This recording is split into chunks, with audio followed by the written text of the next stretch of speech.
কয়েকদিন ধরে এত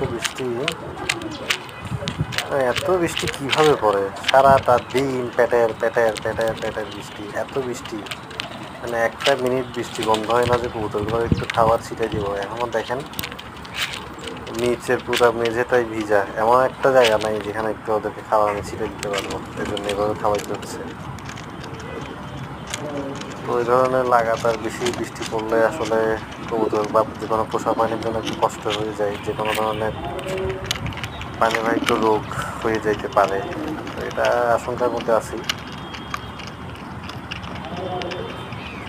তো অনেকেরই বৃষ্টি অনেক পছন্দ, কিন্তু আমরা যারা খামারিরা আছি কিংবা রাস্তাঘাটের বিভিন্ন কাজে বের হতে হয়, আমাদের কিন্তু আসলে বৃষ্টি ভালো লাগে না। যাদের বৃষ্টি পছন্দ আমরা তাদের অপছন্দ করি, সোজা কথা। বৃষ্টি টোটালি অপছন্দ করি, দরকার নেই, ফাউল।